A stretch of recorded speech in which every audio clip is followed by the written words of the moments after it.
All right, trying this again. Hey, people out there in Twitch land, if you hear me talking, please let me know that you hear me talking. Um, and we're doing we're doing Nowhereville. Take two. For the I guess what fourth episode. Um, the group of characters dealt with the big bad Hyde thing last week and managed to stop the high school janitor from turning any more people into monsters. In the process, of course, had to deal with the potential danger that their loved ones were in. But that all sort of wrapped up. And then the group went to a town hall at the school, and the mayor and the sheriff assured everybody in attendance that everything was going to be fine. They're looking into these drug problems with these druggies running around town. And then fog rolled in, and monsters came out of it. And I believe as we ended, there was a scream. But we'll get to that in just a moment. Let's do a quick round with all the players and who they are playing. Shireen. Hello, I am Shireen, also known as Mad Fishmonger, and I'm playing Branwen Alar. She is the youngster. She graduated high school, is getting ready to go to college. Just being a normal, nerdy, small town sort of person, and this whole supernatural thing has kind of thrown her a little bit because she's read books where this stuff happens, but it doesn't happen in real life. And maybe Cousin Valerie wasn't quite so weird after all. Speaking of Cousin Valerie, Shannon. Sorry, Ando. Again, I get you two flipped. This time in my brain, not on the screen. Ando, speaking of Cousin Valerie. God, your names are on the screen. Jeez. I'm going back to bed. Good night, Greg. Go Ando. Anyway, hi, I'm Ando Valentine, and I am playing Valerie Morgan, the Forgotten. She is the town nut that everybody thought was crazy for, for most of her life. But in recent weeks, these few core people have started to actually believe her, and she's gotten to finally feel a bit of validation over everything. The current situation is complicated by the fact that my ex-husband, the mayor, is one of the people trapped here in the school with us and the monsters. So, that's my life's weird right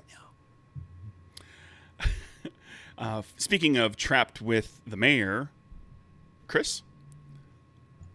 Hi, my name is Chris, and I am playing Charles Winston Forthright. He is an upstanding businessman and a member of the city council. He's also in a really awkward situation right now because both his ex and his wife, or not his ex, I'm sorry, his wife and his lover both came to this town hall meeting and are now both trapped with him. So this can only go well for him.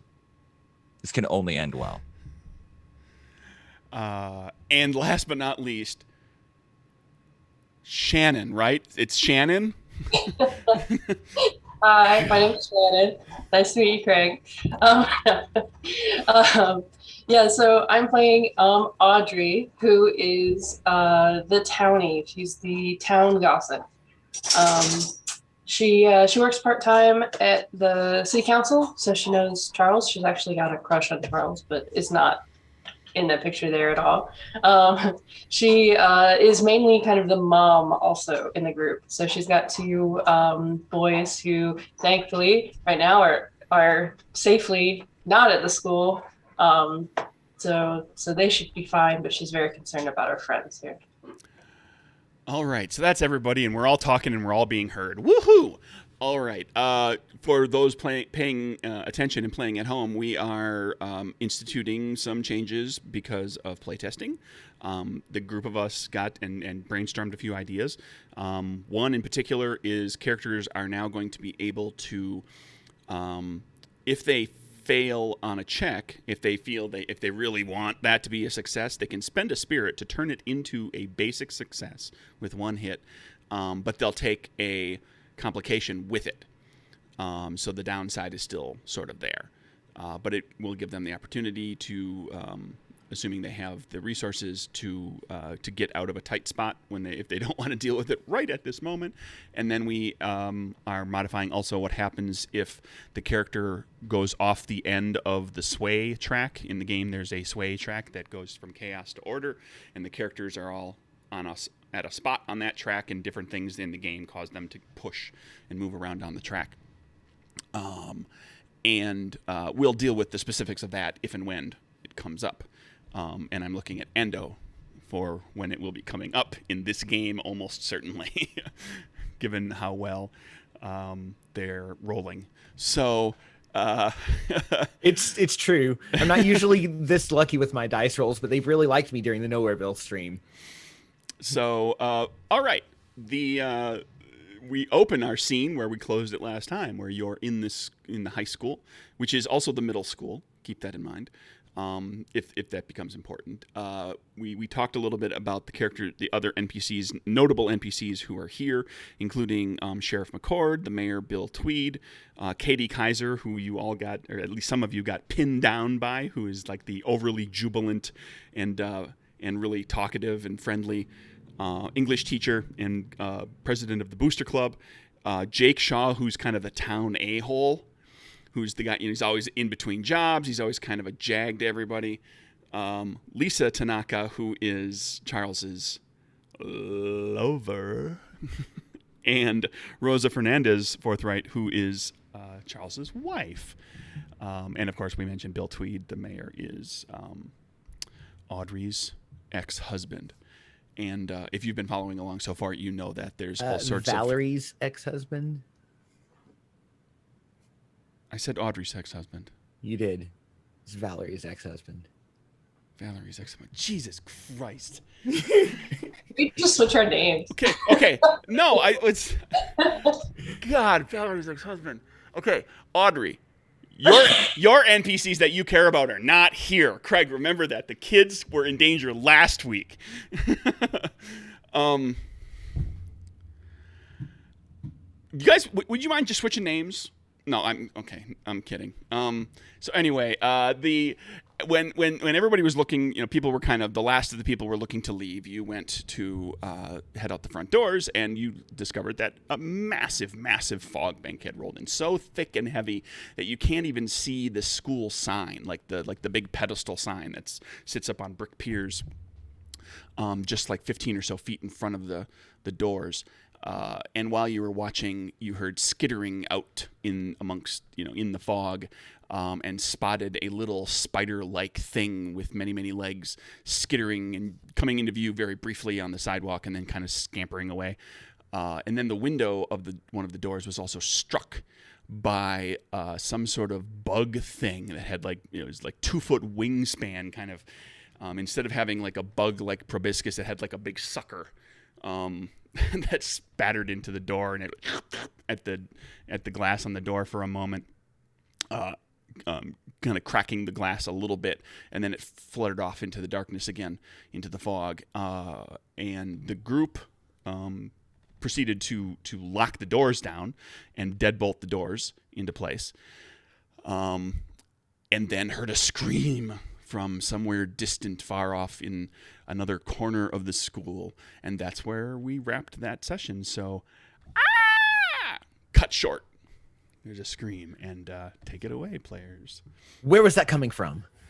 It was coming from kind of a back corner that's back near the band room and the chorus room, like the arts corner of the school. And there's a side parking lot at the school, and there's a doorway that goes out there's multiple doors out of the school, right? But there's one in particular that goes out right out there that takes you outside and right onto that parking lot. Well, that was also in character. Valerie is looking at, where was that? Okay, so somebody else who has a better sense of direction with their hearing. Exactly. Knows I'll that. give it a shot. I'll try and figure out where that came from. Oh no, you can make that out. I mean, Okay, yeah. that's just having two ears that are spaced distant apart from each other, so you can tell which direction sounds come from. All right, then I'll point over there. I'm not going alone. Somebody come with me. Okay. I'll go. I'll grab your hand. Charles, for God's sake, come on, come with me. Let's all stay together.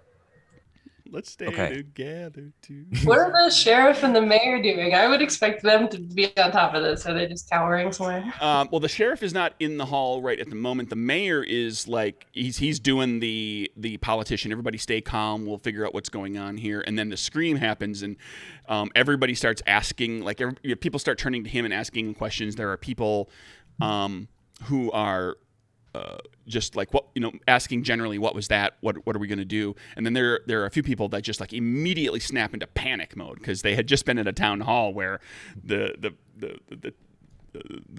leadership of the town was talking about all these terrible things that just happened in the town, and like now all of a sudden they're in the middle of something else, and so there's like serious full-on panic with a few people.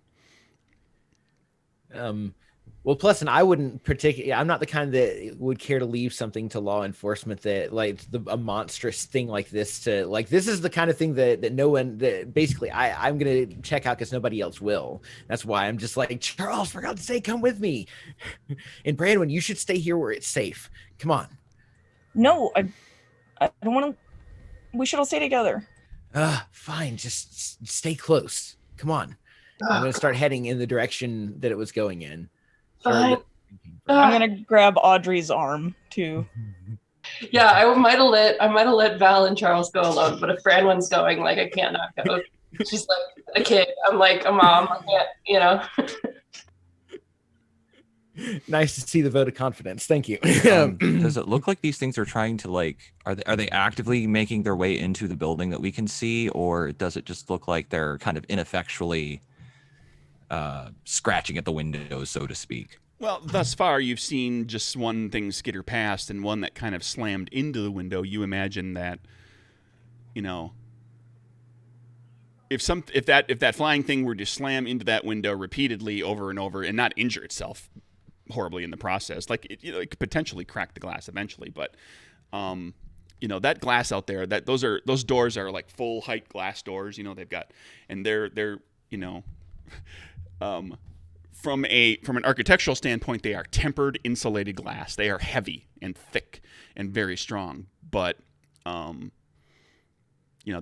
probably hold okay unless there's something bigger out there. Which there probably is.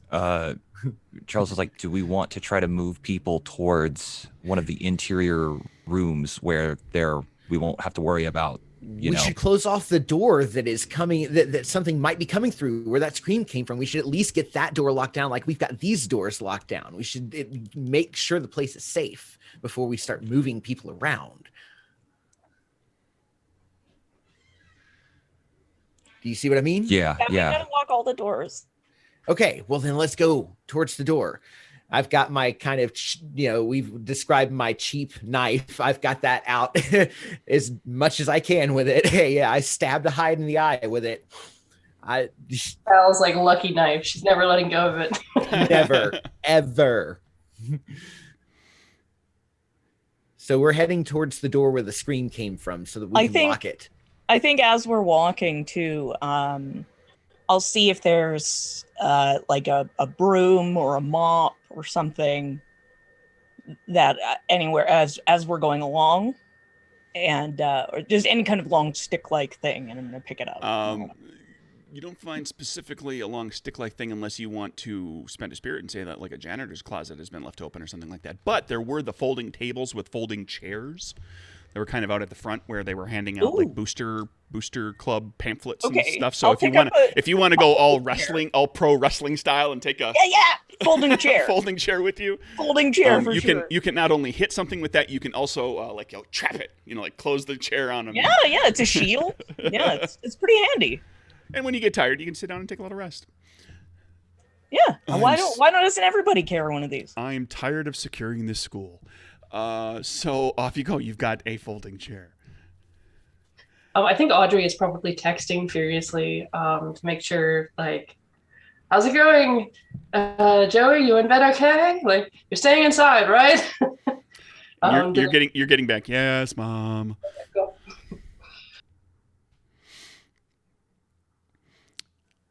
So you head back down the main this main entry hall, and there's left right intersection, and you see down this. And this the school. I mean, this is a town of like 3,000 people or so. It's not an enormous school.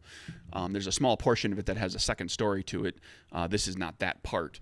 And you look down the corridor, and it's long. It's all the way down. There's classrooms. Well, actually, the gym is on one side of you, and it's classrooms all on the other side. And all the way down there, where like the band room and the chorus room are. And for anybody who's paying attention, this is my high school. So if you know where I went to school, it's easier to keep visualize. it in your head. Yeah. Yeah, I know exactly where everything is. You walk past Mr. Bentley's room and Mrs. Ellis's room, and there's a set of 4 doors and a vestibule and a set of 4 doors. And just inside the doors, the inner doors, there's a man who is sitting on the floor, staring, kind of turned, like he's sitting against the wall with his legs stuck out in front of him, and he's turned away from you, looking out into the fog, looking out past the window into the fog. And then he's looking out there, and then he's looking kind of over toward another little hallway. He's looking out toward the fog, and he's looking over there, like he's trying to weigh an option, but he's not moving. He's not getting up and doing anything. Charles is going to call out, "Hello, are you okay over there?" You don't get a response. Charles draws his pistol and Shoots approaches slowly and goes, "Sir." I'm right behind Charles with my knife drawn too. "Sir." I hold out the chair in front of me, and I kind of poke him in the shoulder with the leg of the chair. Well, you get like halfway down the hallway. It's a long hallway. You get like halfway down, and you get a chance to see, like back here, the lights are down to just like every third light. It's like emergency lighting only, where they don't have all the lights on because nobody's supposed to be down here. And you see that it is Jake Shaw, the jackass, the kind of town a-hole. And he is sitting on the ground and sitting on the floor, looking outside, looking at the corridor, looking at outside, and he's shaking slightly. And as you get closer, you see that there is just a spatter of blood that runs from like right below one eye, just down his face, kind of diagonally.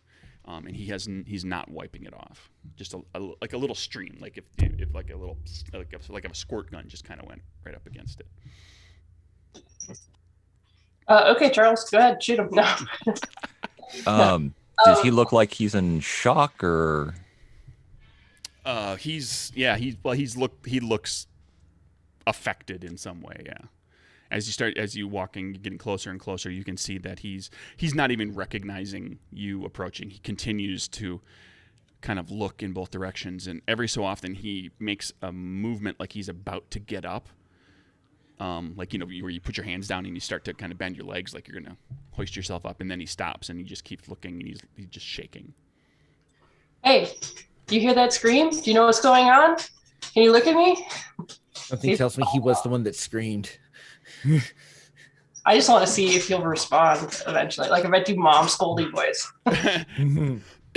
As you get closer, he's terrified. And you continue to talk to him, he eventually turns his head and kind of looks to the group of you. Now all 4 of you get a good look at the little spray of blood across his face. And he just looks at you and goes, "He's terrified. There's something out there. Just drag him in and close the doors. We can't we've got to deal with this. Drag him in and close the doors. Come on. He's not going to respond to us." I'll kind of, can I get close to him? Yeah, you can walk up to him. Yeah, you can get up to him. Okay. And I will, like, I still have my my chair as sort of a shield, like I'm, You do. just in case. But I'm gonna kind of gently reach out and try and like put my hand on his shoulder. As you reach out, he kind of flinches away from you. Do you know Jake? Like, have you had contact with him at all? Vaguely, it's a like, small town, so everybody kind of knows everybody. But does he know your name? Probably. I mean, Okay. I only graduated a couple years before. Yeah. So He just looks at you now. He like there's just this tiny glint of recognition in his eyes, and he goes,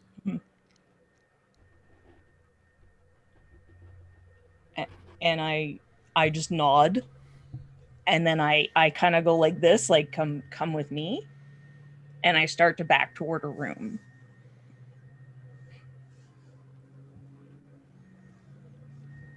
he does not get up. All right. I tried. Audrey's gonna go and kneel next to him, and is like, she doesn't like him, but she's going to like put on her calm voice and be like, okay, we need to get up and we need to move, okay? And like being quiet because he wants us to be quiet. But I'm gonna use push those buttons, spend a spirit to incite one specific emotion. I want to help him be calm. Basically, I want to ease his like terror so that we can actually talk to him. Okay. You get up there, you talk calmingly to him. He starts to settle down. He stops, kind of glancing back and forth between outside and the hallway, the little side hallway. He gets up very unsteadily, kind of shakily, and he kind of, in the process, leans against the wall for a moment, doing it. And he starts to walk over toward you, getting away, further away from the doors, but slowly. As soon as it is possible, I'm going to attempt to close and lock the doors, as soon as he is out of the way. Okay. You go to lock the doors. As you're up there, and you're just, deadbolting the inner doors, like you just got the bolt that goes down into the floor.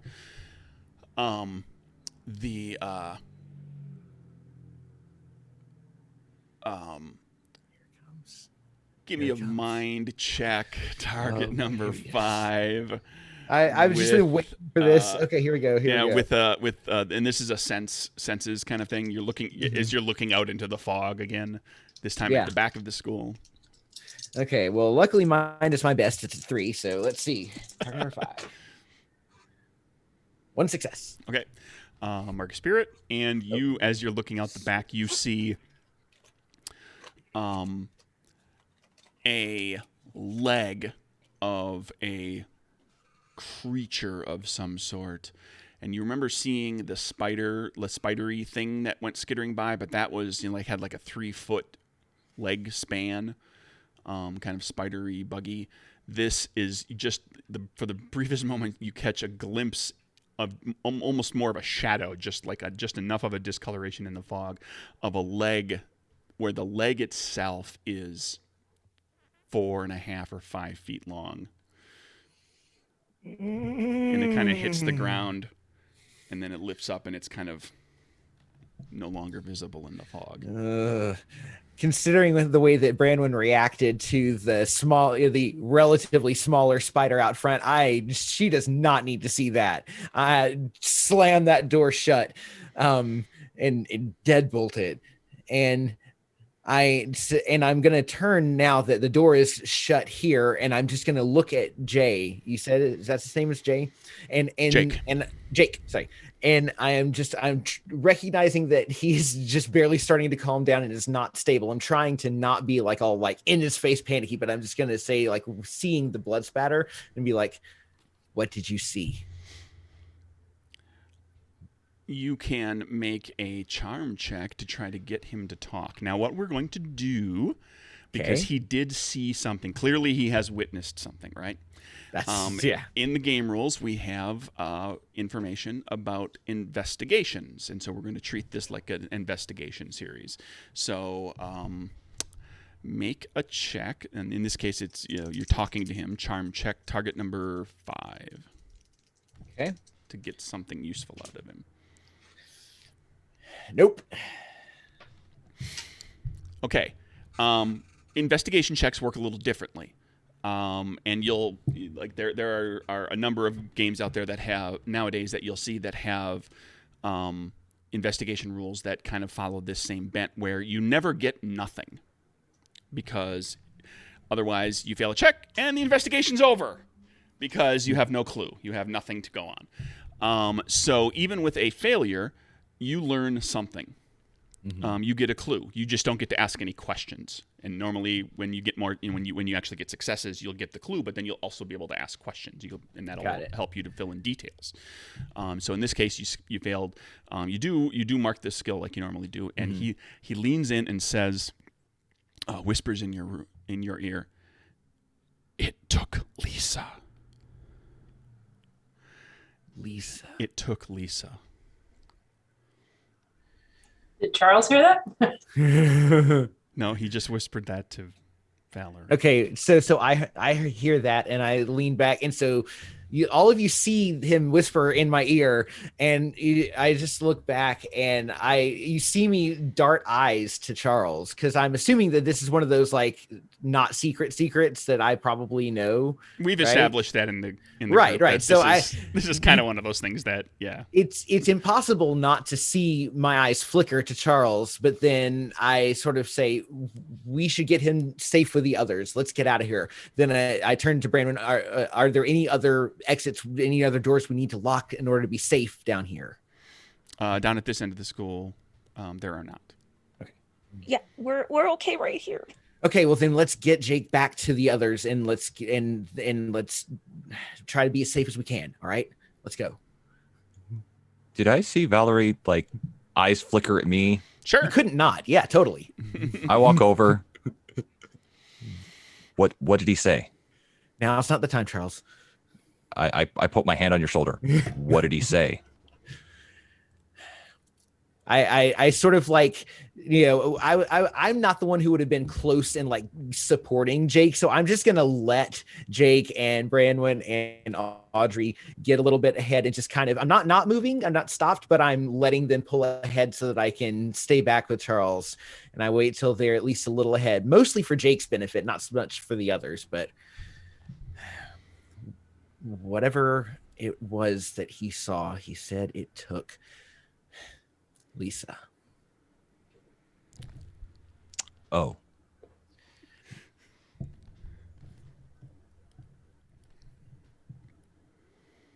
Are we going to go after it? You didn't see the thing I saw out there. Its leg was almost 5 feet long. There's no way that we are prepared to deal with something like this. We barely got out of those hide monster things in one piece. Like, what do you expect us to be able to do? Well, I suppose we better go get prepared then, shouldn't we? I should have known you were going to say something like this. I didn't want to say... I'm not suggesting that we rush out headlong without any sort of plan. That would be stupid and get us all killed. Exactly. But Lisa is someone I care about very much, and we are going after her. So we need to figure out what resources we have available to us and move quickly. Well, if anything, I think that the two of us are better equipped than the others, but we can't do it alone. At least Brandon and Audrey need to come with us, I think. I agree. I at least need to try. All right. Well, then let's go. Let's catch up with them. All right. So I'm going to kind of start hurrying back up to catch back up with everyone else. Okay. Doing the same. All right, everybody's together. Once we get back to the main like the hall where the rest of the people are, I would sort of like I would, as we were coming in, I'd say, Charles, I think you should let the mayor and the sheriff know that we've got the area locked down, and then we talk to Brandon and Audrey and let them know what our plan is. Okay. All right. So I will go and I guess talk to the mayor and the sheriff and let them know what's happened. You go back to the front of the corridor there near the entry where the people were kind of freaking out with the mayor. And now they are freaking out in a completely different way since you've left. They're asking where the sheriff is. What do you mean where the sheriff is? He was just here.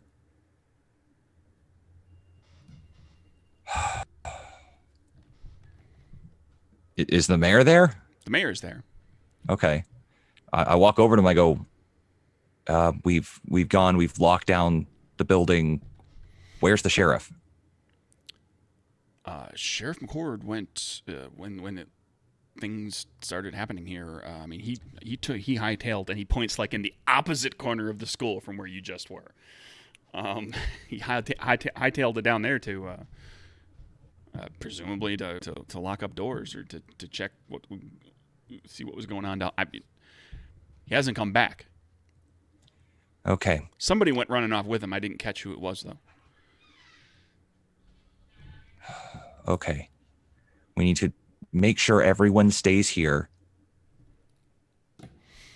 Including your wife is here, for the record. Okay. I said we need to make sure everyone stays put. Nobody goes outside until we figure out what's going on. There's some kind of creatures or something out there. And I whisper to, as I start to mention the creatures, I do that in more of a whisper so that the other people can't hear me. I say, not that everyone needs to know that because we don't want to cause a panic, but we need to make sure that nobody goes outside until whatever's out there we take care of.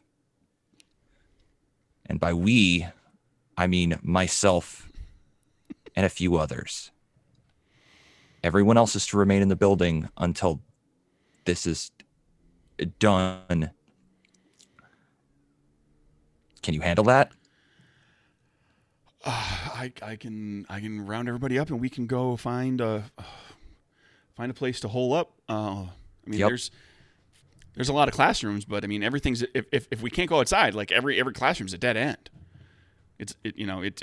Every classroom's a trap with one door out. I mean, I could keep everybody kind of here in the hall where we got like a good viewpoint when we can see out the doors and we can see like anything coming from other hallways. Does the We can see the gym. Oh, okay. I was gonna say, does the cafeteria have a couple of entrances? Because that might be a good place to go. The cafeteria, there's like a multi-purpose room that's over, kind of actually near where you all were. That is like it can be used. It's got like a basketball, like a short basketball court in it, and it's adjacent to the kitchen and everything, and it's used also as the cafeteria. So I suggest that room because I imagine it has a couple of entrances. It does have exits, just because a room like that, there's emergency. There's two different hallways into it, and then there's also a set of double doors, like emergency exits. I will suggest that room if things go really, really poorly, and going out into the fog is your better option. Sure. Okay, you suggest that. He says, that doesn't sound like too bad of an idea. It's going to be dark over there. Okay, maybe we'll find the lights. And he starts gathering people up. He's like, and start basically herding everybody. Like, all right, folks, we're gonna go someplace a little bit less exposed for until we kind of get our feet under us here. If you could all just kind of stay together, keep an eye on each other. We're in school. I don't need to have you all hold hands, but it wouldn't be a bad idea. And we're all gonna go over to the cafeteria. as he's getting everyone together, I'm sure there's going to be a little bit of the milling of getting everyone. So while he's sort of letting everyone, I'm actually going to approach the mayor, approach Tweed, and I'm going to do that sort of like when you like walk by someone, and I'm going to take him by the forearm, sort of facing the other way, but so I can talk and he can just sort of just so he can hear and be like, "Hey, take care of yourself, all right? Don't do anything stupid. Don't do anything dangerous, all right? Please, just promise me that you're going to be safe tonight, all right?" I'll do everything I can. I'm say the same to you, but it looks like you got a purpose in your eyes. Like sometimes you do. I know that. I know that look. Look, these people actually have started to believe me, okay? And you know how much that means to me. So like just I think that I'd never admit it to them, but I think they might be able to actually help in this situation. Just stay safe, okay? I'll take care of me. You take care of you. Everybody else, make a mind check. This is a hearing check. Target number 6. Just in case you heard that. Because it's so cute, right? Well, you tried to keep quiet, but yeah. It's a school, but there's not a lot of noise going on right now. Nobody. Oh, good. At least Charles didn't. They didn't hear you. I didn't know. Oh, Well, yes. target I got to keep my secret. Target number 6 is tough. All right. Off you And that's go. it. I'm off. I'm done. Okay. And then what are you all up to then? Okay, he starts to head off with everybody. We know that the sheriff and somebody else is off somewhere, and Lisa is missing. I should probably very briefly just go talk to my wife, let her know that I walk over, I go, Rosa, hey, listen, I need you to help the mayor with keeping everyone calm. I'm going to go help investigate what's going on. The hell you are. You're going to come with me. We're going to stick together here. I know we've had our differences, but it's time. Look, someone's been taken, and I need to do something about it. All right, well then I'm going with you. No, absolutely not. You're not coming with it. It's dangerous. You could get hurt. You could get killed.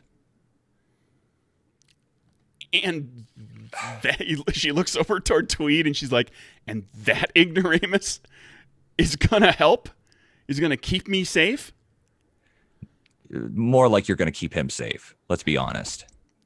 Okay, convince her of that. Charm target right. number 5.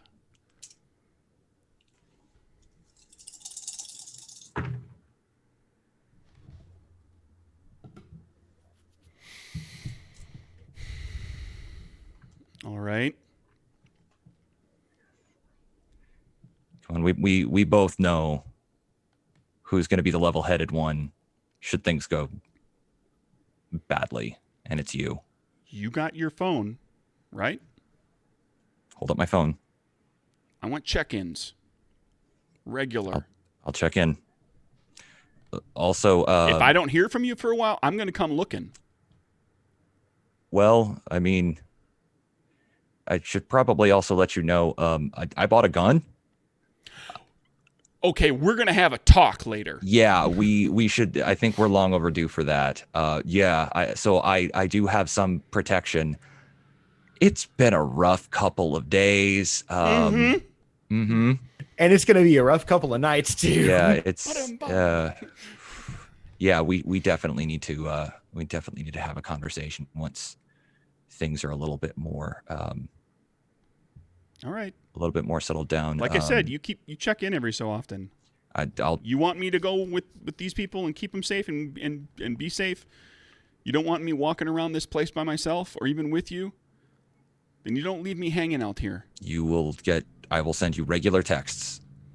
I will let you know what is going on and keep you informed. That's a good decision anyways. That way, if you guys need to move to a different part of the building or even try to go outside, we can let you know. Okay. She hesitantly agrees to all of this. Gonna pay for that later. You sure are. Yep. And then let's see, who does she knows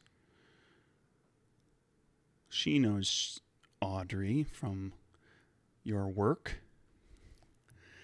As the group of you kind of prepare to go, she manages to snag Audrey quickly, quietly, and says, "Is it her? Are you going after her?" Actually, wait a second. Does Audrey know? You must have shared it, right? I know Val and Charles, you guys were talking about it. What did you share with? This is gossip mill stuff. You absolutely know. You've seen it probably, or at least like have it on very good authority from somebody that Charles has an affair.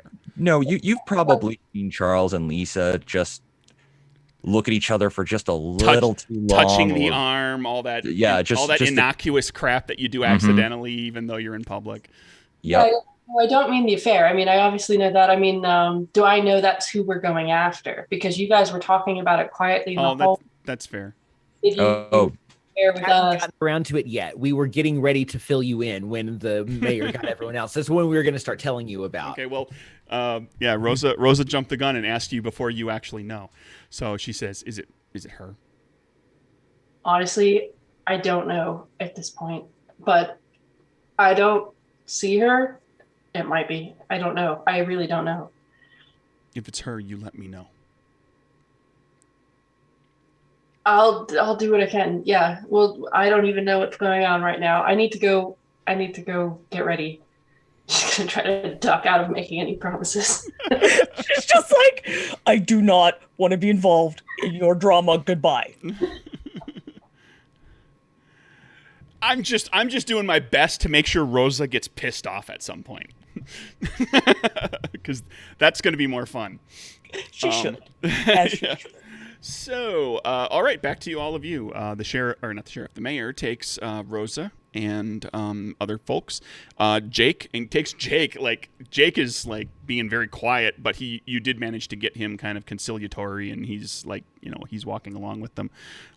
People are kind of looking at him odd because it's uncharacteristic for him to be so quiet. But then again, you're trapped in a building with fog and monsters. So I sure hope that we cleaned the blood off his face before we brought him back to the rest of the people. We didn't say explicitly, but I mean, that's the kind of common sense thing I hope we would have done. Simplicity's sake, we can say that, like, as you were walking up, somebody thought to do it. Yeah, I'm sure Audrey has like everything in her bag, so she has some wet wipes and things. Sure. And all cleaned up. Spruced old Jake up there so he doesn't look like he just got attacked or somebody else did. All right, so we're back to you, the four of you. What are you up to? So Charles and I now need to fill Branwen and Audrey in on what we're doing. Audrey is going to come up to the group and look at Charles and ask, "Is it her?" At first, he gives you kind of a look, and then he just, yes. Okay. We need weapons. We need something. Yes, we do. Okay, well, maybe we should try and find the janitor's closet or a science room, or what would have... Make some Molotov cocktails. Well, you've been in the school, so you know where the chemistry lab is. I was about to say, in the chemistry lab, we could make something much more destructive than a Molotov cocktail. It's very true. Well, what kills? And she kind of looks at Branwen, looks away. Bugs. Well, I don't know. I didn't really take chemistry, but it's entirely possible that the janitorial supply might have something that's like literally bug related, if you're actually thinking that. Yeah, but so I want to go looking for that. Are you going to go up to a 3-foot spider with a can of, off or something like, come on, we're going to need something a little bit more than that. You're thinking too small, all of you. Did you not see the thing that smacked into the window over there? Can we do that thing with the hairspray where you have like a flame in the hairspray and it makes like a little? I want a flamethrower. That's clever thinking. That's actually good thinking. This is totally in character, by the way. That's really good thinking. I like where you're going, Audrey. Let's follow that, line of logic. While they're talking, I'm gonna go looking for the janitor closet. Well, does Audrey use hairspray? I'm sure actually she does. She would have. You've got a purse that you just kind of carry around all sorts of stuff in. Yeah. Yeah, I bet she does. I bet she like in the middle of the day like redoes her makeup and her hair and everything. If you ask that question out loud, Charles would go, "Well, bug spray is flammable. And there are bugs. Very flammable, in fact." My idiot brother almost set himself on fire one time. Does anyone have a lighter? Does anyone smoke? And she's gonna like look around and try to look at some of the high school or just out of high school kid, like brown one. Who smokes? Oh no, there'll be lighters in the. Charles guiltily pulls out a lighter, and you see like a pack of cigarettes in his breast pocket that he's clearly trying to hide. He just pulls out like a Zippo lighter. Somebody's all full of secrets today. Yeah, no, she'll take it. And I've been trying to quit. All right. Audrey feels armed and a little bit better, but is also open for better weapons. So okay, hairspray. Okay, knife, gun, folding chair, hairspray, and a lighter. Ready to rock and roll. With our powers combined. Could Charles asks, could we make some kind of, I don't know, bomb with what's in the science lab? You know what? I just feel like we're more likely to hurt ourselves with that. She has a point. Yeah, but both have points, honestly. Against a giant, whatever that thing was, this gun feels more like a pea shooter. I mean, I'm not saying that should be our default, but it would be nice if we had something to fall back on in case, well, let's be honest, in case everything goes horribly wrong, which, let's be honest, things have a tendency to go horribly wrong. Around here they sure do. Yeah. I'm in favor of having a backup. I suppose any of you paid extra close attention in chemistry class, did you?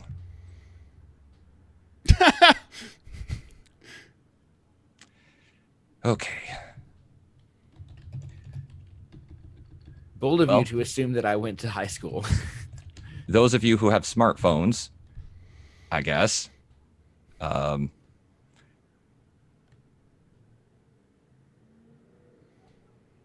Okay.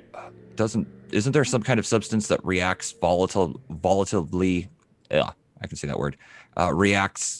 Explodes when exposed to water. Well, I mean, I know that. I think is it phosphorus? Like actual metal phosphorus does. But it just like it's like a white burn that's like you don't want to hold it. Like it's really dangerous. But that's me speaking. That's not necessarily your characters knowing. Let's do this. I'm going to throw this comment out there. Mm-hmm. Are your characters going to go looking on the internet for how to make a bomb or how to mix chemicals by pulling information off the internet? That's not a good idea. And for fairness sake too, and everything, everybody's got weapons. Like there's literally no difference in how much damage you do based on the weapon you have in the system. So, well, I guess then when I see everyone's kind of hesitating, he'd be like, "All right then, well, I guess we'll just have to do the best with what we have."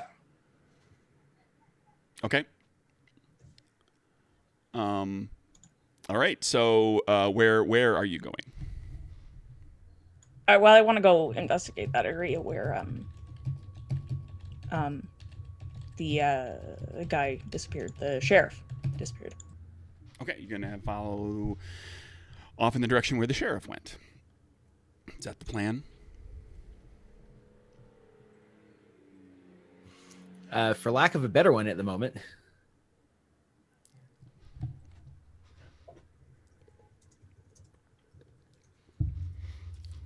Okay. You start heading down toward that end of the school, correct? The opposite corner of the school, as it were. And let's call this an investigation too. Again, you're going to start looking for signs of struggle, problem, something out of the ordinary, those sorts of things. Anybody who wants to make a check, actually, let's kind of do this as a as individual, like an individual check for, like, somebody make the check if somebody wants to help. That way we can play and use those rules a little bit too. Like if you're helping to kind of keep an eye out, like maybe a couple of you are just keeping an eye out for danger, and other people are looking for like the signs of whatever. You can give someone else, normally you spend a spirit to give yourself a die on a check. You can spend a spirit to help someone else and give them an extra die on a check too. That's just something to keep in mind from the rules. That's like how aiding another works. So that, or we can do like the group check thing too, but then that requires like multiple people to succeed. I need half of you to succeed, basically. Which trait is this check going to be based on? A basic search kind of check is a sense kind of thing. Looking around, listening is going to be a mind check. Mind? Oh, I've got 3. I'm really good at that. I will. All right, I will I'll definitely help be on you. the alert. I'll help you. Awesome. Thank you. So that means adding another die. Is that what you're doing? I mean, is that the effect, Craig? Yes. I think so. Cool. In this case, like instead of you spending a spirit to add a die, Got Shreen it. spends the Branwen spirit does. Got it. to Cool. Well, then that's 4 dice. What's my target number on this?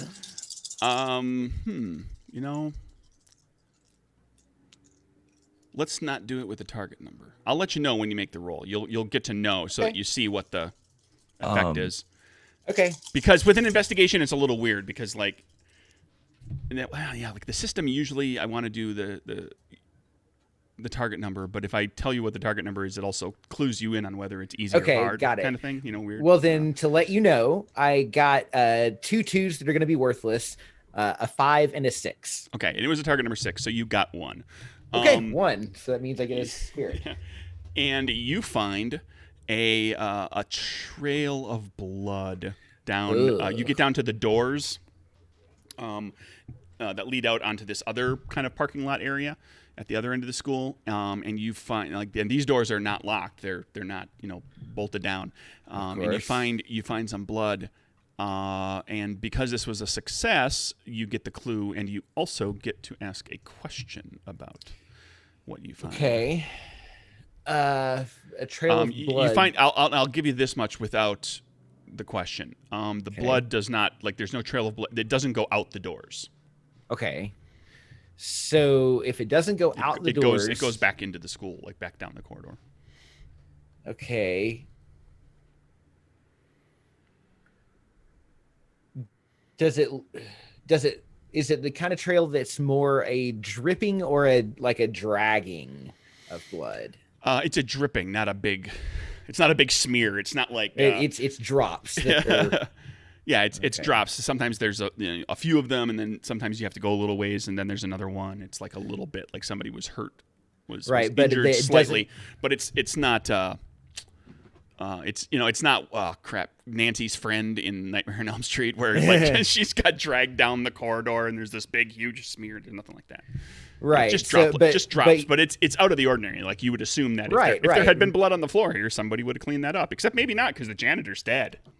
But the point being, though, you already said it doesn't go out the door. They're just inside. They go somewhere else. So I'm going back into the school. Right. So I'm going to just sort of generally, hey, get people's attention and point out, draw everyone's attention to the trail of blood droplets. Somebody injured came through here. Oh no, we should follow it. You should help them. Exactly, but we should close, since they don't go outside, we should close and lock the door so that nothing further, happens to the school. So Agreed. Lock those doors. And I agree. Let's follow the blood and find who is injured. Okay, you follow the blood to a stairwell. This is the portion of the school that has a second floor. It's really just like one wing. Like there's just one corridor. There's a stairwell on either end, and it's just a hallway with classrooms on either side. And it takes you to a stairwell. There's the blood leads up the stairs, and you get to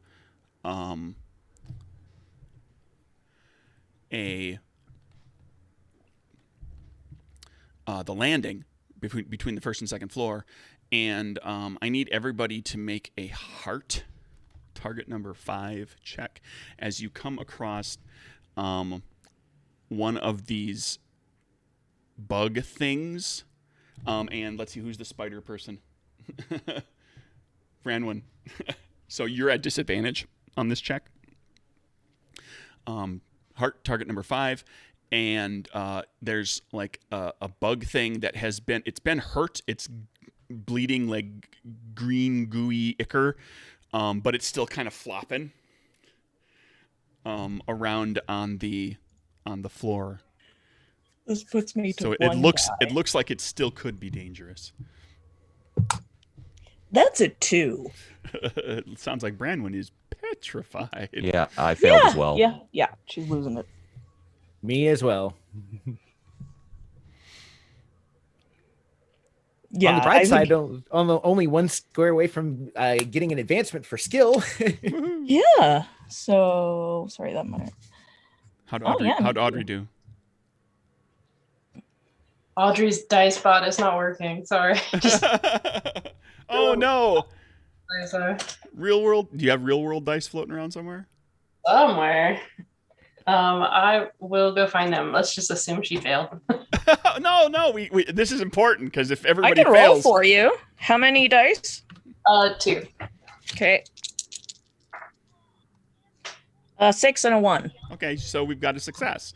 So Audrey keeps her crap together, and the other 3 people are well, I'm going to say that Valerie and Charles are kind of hesitant to continue to move forward. Like, you're just kind of stuck in your spot. Branwen is like terrified at this point. This is playing on Branwen's fear of spiders. Yeah, I think she would sort of do that, like fall to the ground, scramble backwards kind of thing. Especially considering that, I know she's my cousin and I know I've known her whole life. I'm well aware of this. And so it's not at all a surprise when she does that, considering I am myself also pretty scared of this thing since I failed my check. I am likely to essentially not out of the same level of terror, but for the sake of trying to give her the presence of me being there, I'm going to kind of fall back with her and like crouch and be protective over her and like hold the knife out, protectively in front of me, trying to stay with her. And I think I'm going to impose one condition, emotional condition, on everybody who failed there. Not enough to affect your dice rolls, but enough to kind of, now your characters are what's the first one called? I always forget Afraid. the order. Afraid, just kind of generally like. Yeah, it's afraid. It's reasonable in this case. I'm afraid. Yeah. I want to use my just like you power on Brandon. Be like, listen to me, okay? Did I ever tell you I'm scared of basements? Absolutely terrified. Just the thought of going down into a basement sends a cold chill. I get sweats. It's terrible. But I found that sometimes the best way to deal with your fear is to just take it head on. It doesn't always work, but when it does, it helps to make it just a little bit better the next time you have to face it. So I know you're really scared. I know right now all you want to do is just run the other way. But we need you. We need you here with us. I think that line would surprise her. But yeah. And can I try to make like a charm check to sort of like not alleviate the fear, but just kind of get her? How is the talent described? Essentially, I get you gain advantage on charm checks when dealing with them. Okay. So I'm trying to, obviously I can't get rid of the condition using a charm check, but I can try to at least get her to where she's not cowering in a corner and Like she'll not able to do walk anything. past it. Yeah. Before you Perhaps go very quickly. Yeah. Before you go too much further, let me also throw out, I have a talent that's relevant as well called Underbelly Dweller. I gain advantage for myself to overcome fears, but it says, and help others overcome fears as well. So I don't know if this can like somehow combo, or if it can be more like you get her started and I use this to bolster her just to get moving past it. I don't know how that can work together. A GM, how does that sound to you? Well, we'll let the talents typically don't combo. We'll let Charles like see if he can do something, and then you're the fallback. Cool. Target number. We'll do it this way. Charm check. Shireen, what's the target number? 4, 5, or 6? That's your call. It's a fear. How freaked out are you? 5. Okay. 5. Yes. Okay, no successes. So 4 dice, no Brendan successes. is still freaked out. The thing is still kind of flopping around, and every time it does, there's like a wet slapping sound, and a little bit more of the ichor kind of, out. Charles gets frustrated. You can't be sure that it's in its death throes. It might be, but it also looks like it could just hop up and like skitter right at you at any moment. Go ahead, Charles. Sorry. Charles, in that case, gets frustrated, and he is going to spend a spirit to heal Branwen of that condition. He reaches out, and like you feel like Branwen, you feel like this warmth suffuse through his hands, and he goes, "Okay, I tried doing this the way I'm supposed to. Now I'm going to do this the way that works. I need you to get it together. We need you to get it together. We need to keep moving. And you are no longer afraid." Okay, but I am probably very weirded out. Probably, by this. yeah, quite a bit, because like I imagine like his hands glow a little bit as he's doing this. Yeah, and she's just kind of giving you this like side eye. But Me you too. feel way better afterwards. Like, Yeah, which is why I'm not like, I feel good, and that's awesome, and that really helped. But what just happened? Charles, what the hell has happened to your hands? I don't know. I did it when I got attacked by that thing. I can make myself better. I can make others better, I guess. We need to talk about it later. We've got to get past this thing. Yes, absolutely. Well, I mean, at this point, like you're freaked out. You're like on edge over all of this. Branwen is like, this doesn't take away your fear of spiders long term and everything, but you feel like, okay, you feel like you can get past this thing right here, right now on the landing, and you can. Yeah. Okay, but I'm clinging to my cousin and Totally. Audrey the whole time. Okay. As you go by, let's we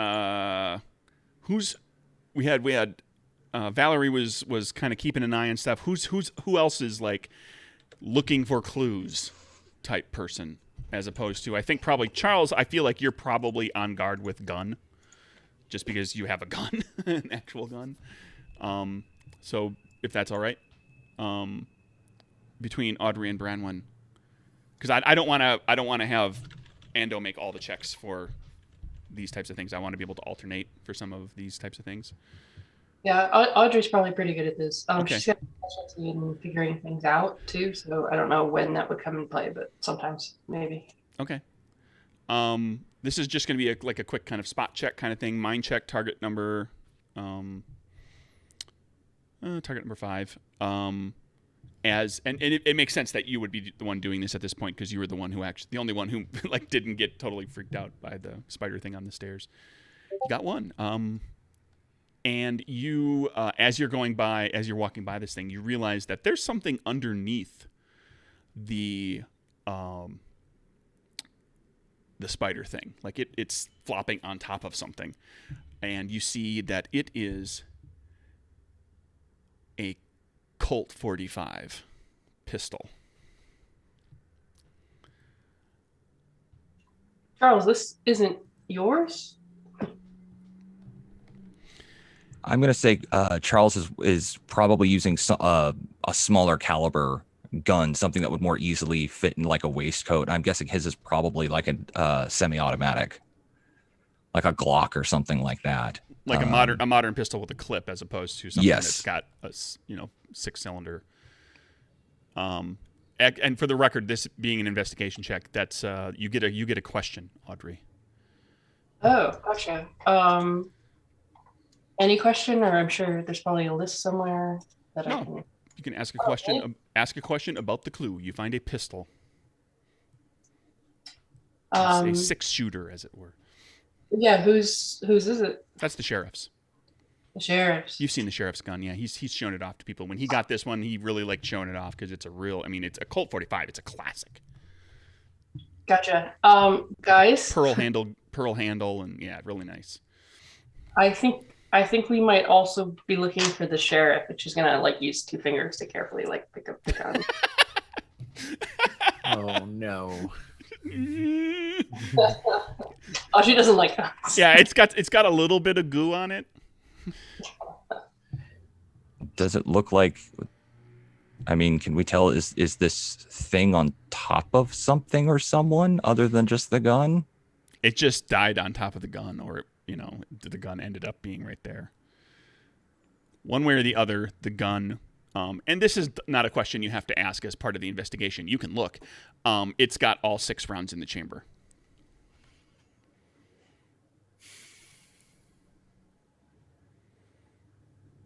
Audrey basically doesn't want to keep holding it, so she's gonna ask Val, who wants a gun? Know how to? It's been a long time since I've shot, but I mean, unless you think you need a second one, Charles, I'll hold on to it and we'll see. But okay. Charles is gonna wipe it off. I mean, it's disgusting. Charles hands you his gun. He goes, "Let me trade you. This one's got less of a kick to it." That's fair enough. Here, he takes the great big gun and kind of awkwardly just sticks it in the holster that was not designed for this big of a gun. Charles just traded up on the penis stand-in. Okay, so 2 guns in the group, and the blood continues up the stairs.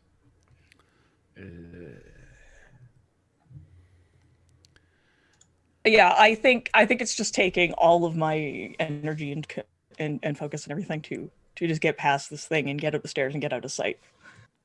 Yeah, and I'm kind of the bloodhound on the blood trail, so I'm just keeping an eye on that and making sure that we haven't lost sight of the blood trail as we go up the stairs. Okay, you get up to the top to the 2nd floor, and out into the corridor, and you see like the blood continues down the corridor a little ways. Branwen, as the group of you is walking down the corridor, and now it's really quiet. Before you were on the 1st floor, and at least there was like the slightest echo of the other people that are in the very quiet school. Like you could make out the very faint murmur of people far away. Here and now on the 2nd floor, with multiple doors that are in between you and the rest of the school, it's very, very quiet. The only thing you can hear is the very, very faint hum of just a few fluorescent light fixtures. Walking down the corridor, you follow the trail, and you get to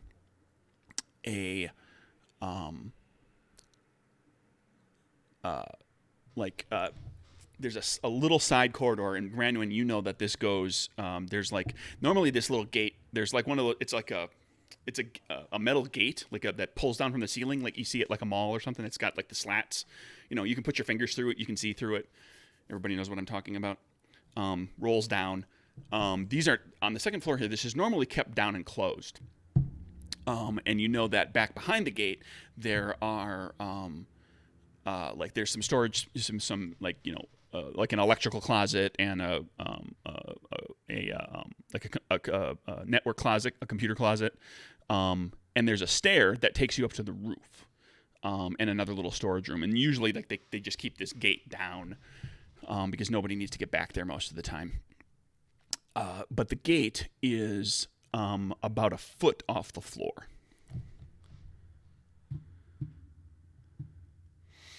And the blood trail leads up to it, and then you see when you get to the gate, the blood, instead of being the little drips here and there, there's a spot right underneath the gate where there's a smear, like something got shoved or pushed or dragged or smeared underneath, and then the blood kind of continues on the other side of the gate, and that's where I'm going to take a little break with everybody here. So.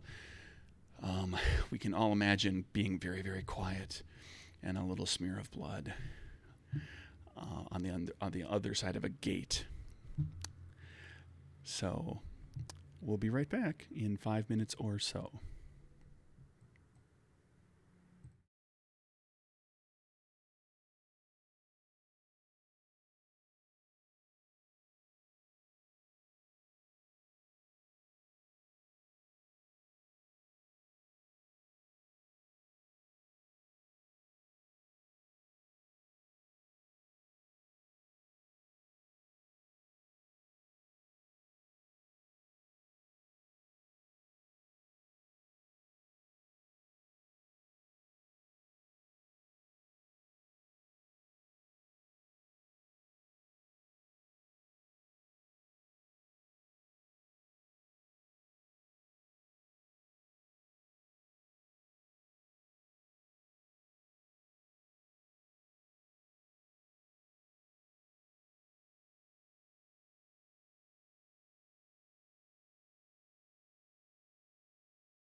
And we are back. And before we find out what's on the other side of the gate, real quick, Chris, what happened? I gained enough skill to where I gained an advancement. Woohoo! So I have spent my advancement to make Charles even more charming than he was before. So he now has a charm of 4. So hopefully that means I'll be able to start nailing some of these charm checks. I hope so, because that's as high as it goes. Oh, 4 is as high as it goes? Yeah. Oh, okay. Well, Finger guns. That's what he learned. You just got to add that, and then everybody listens. Yeah, that's and what he was doing wrong he before. learned how to do the wink and. Yeah, see that's level 4. The click click sound, yeah. Yeah. So the group of you stands on one side of a gate where there's a blood trail that's led. You know that the sheriff came this way. His gun has been dropped. There's a smear of blood under the gate that's up about a foot off the floor. I think I want to try and fiddle with the lock and see if I can open it. You go and just kind of test it, and like it gives a little, like, because it's one of the, the gate, like, it collapses, like the little slats would come together and everything, and kind of gives a little bit, but you feel like it's stuck, or it's it's not giving way easily. Oh no, this is wait, really stuck. wait, just there's. Out of curiosity, does it look like there's a possibility that, I mean, I know this may be a long shot, but does it look like there's a possibility there'd be any way to unstick it from the other side? If you're going to unstick it, it's going to be unless you had like the tool for the job, if there is such a thing, it's it's wrenching it open, and so it's not going to. You could do that. You could do that from either side. You could grab a just hold of double the thing checking. You could grab a hold of the thing and crank on it from any side. So it seems stuck.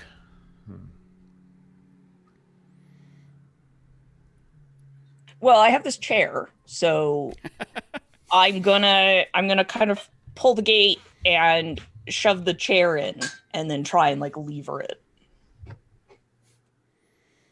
Okay, so like you've got the chair folded up, and you're going to put it underneath like a lever with the little rubber tip bottoms on the legs, and try to just shove the door, use it to help. You're going to apply your knowledge of physics that you learned just a few years ago in high school.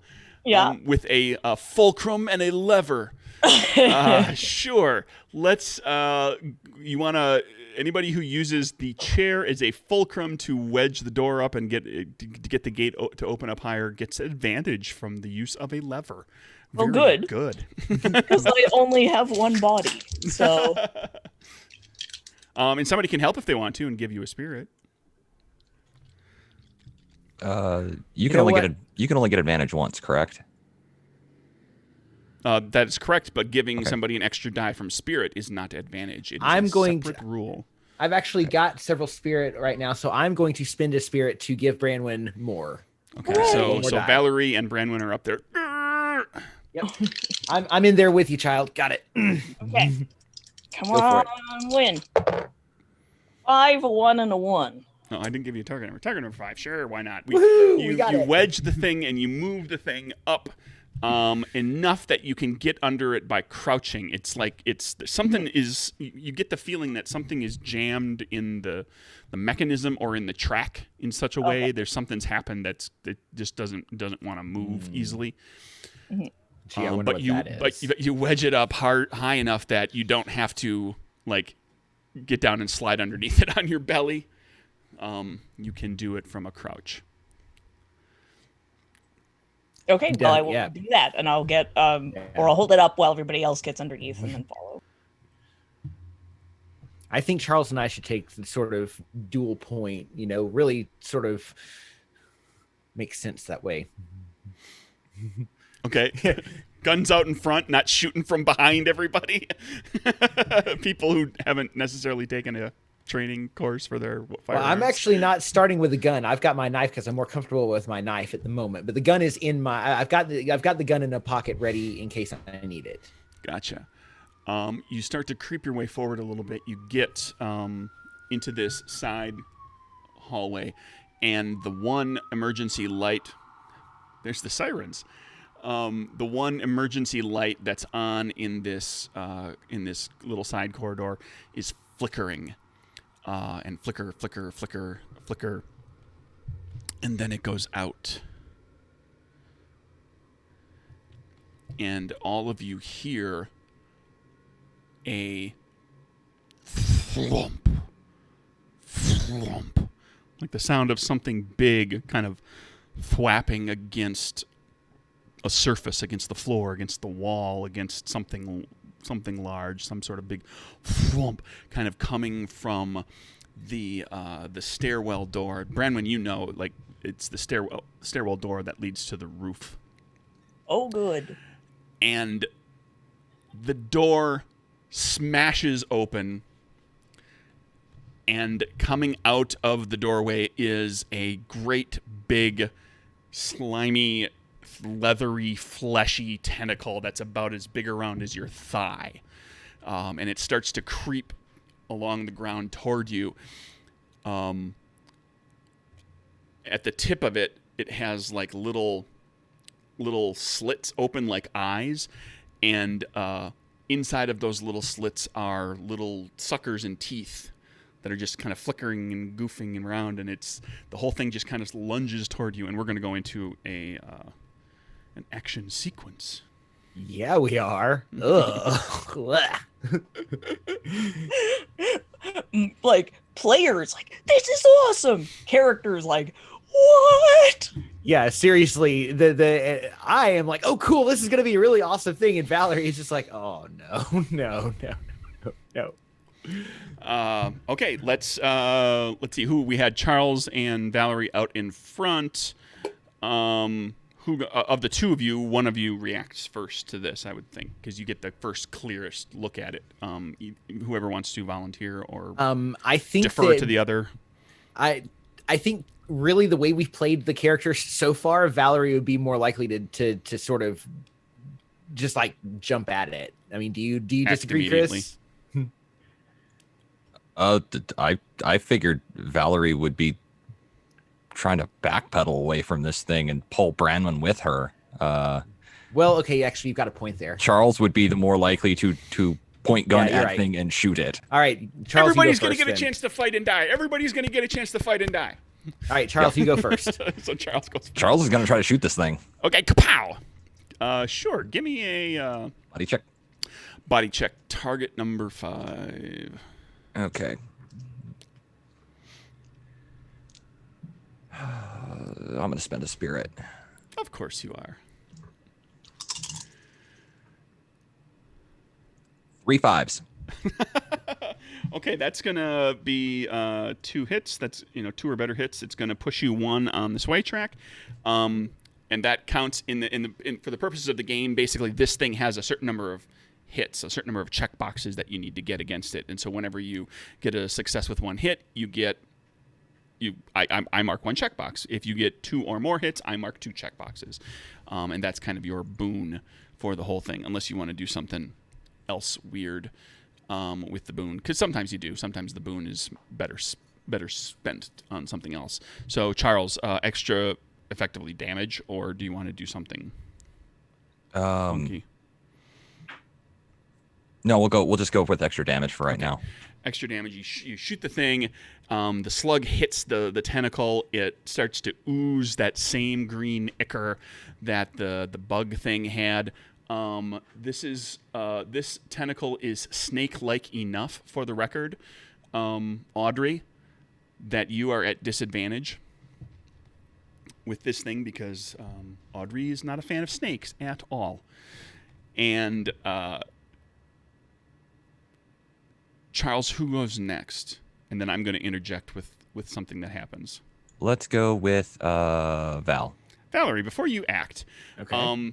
the door, as I said, kind of got slammed open. The tentacle came rolling out, and then the rest of the thing's body comes flumping out of the stairwell, and it's this big, bulbous blob of leathery skin, and it's got a great big like one of these like it has like the little slits with the little suckers at the ends of its tentacles. It's also got like this big maw-like slit that opens up like an eye at the center of its mass, which is the size of a bathtub. And sticking out of that maw from like armpit level up, you can see only the arm and part of the chest and the head of the sheriff as he is partially engulfed by this thing's mouth slit maw thing, orifice. I hate the word orifice. Sorry, everybody. And he is not making a sound, but his face is frozen in a scream, and he is looking at you like he is making eye contact with all of you as this thing kind of glumps into the corridor. Valerie, it's your turn. Okay. So I gotta ask the obvious question. Is it one of those things where it's basically too late for him and we know that it's too late for him? Like, where there's no pulling him back out. He's already, yeah. Like, hard to tell. I mean he's moving. He's like, his head is moving ever so slightly and his eyes are shifting and looking at you. Okay. You know that much without like examining him. You can see that. Okay, so here's the thing. I know that it's going to make me sound like a jerk, but Valerie would at this point count the sheriff as a lost cause. You may not. I'm not asking anybody else to, but Valerie is just one of those pragmatic people in this like triage mode. He's as good as dead, and we're going to be just as dead if we stick around here. And I don't know that, the guns and knife we've got are going to do enough good. So Charles has got a point here, or Chris had a point that Valerie would indeed probably be most interested in backing away. So I'm going to at least attempt to back towards Branwen and try to convince her that we need to go the other way, back the way we came, and get the hell out of here. Child, we've got to move. We've got to go. We've got to go. Okay, so you're effectively just getting the heck out and trying to get Branwen to Yeah, I'm basically trying to do that, yes. Okay, and so I'm going to pass that to Branwen when it's her as the next one. Okay, backpedaling out. Branwen? I think I'm kind of torn because, she is the sort of person who wants to help. But I think she's also the kind of nerd that's taken first aid courses, and as have I. And in first aid courses was one of the things that they teach you is, assess the situation, and are you going to suffer more harm in trying to help the person, cause more harm, in trying to help the person than not. And so I think she's just sort of trying to assess that if there is some way that she could help, but I don't know if she can think of anything. Well, I mean, we can do a mind check. It's going to be a target number 6 to determine whether or not, like, the sheriff is helpable. Okay. All right. But since you can't go up there with like a stethoscope and ask questions. Yeah. I just want to examine for wounds and all that sort of thing. It's just going to be like, your best guess sort of thing. Okay, so I got a 3 and a 5. Target number 6 ain't gonna do it. No. Okay. So it's hard. Yeah, you have no idea at this point. I'm just sort of. He is reactive. Yeah, I think I kind of move partway toward the door, but not entirely. Like I think I'm kind of. Okay. And Audrey's turn. Yeah, I think Audrey probably initially took like a step back, but now is going to step forward and activate makeshift flamethrower Um, so she's at disadvantage. I'm at the point in the sway track though where I have gain advantage confronting monsters. Do they negate or how does that work? Yes, advantage and disadvantage.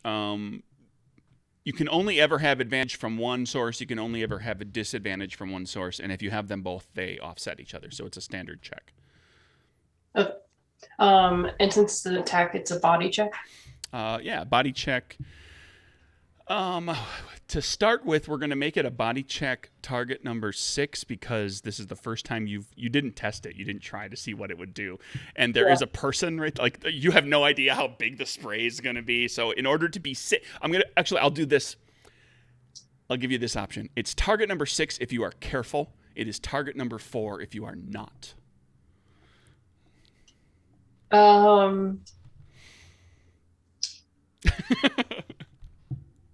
I think right now she's not careful. Okay.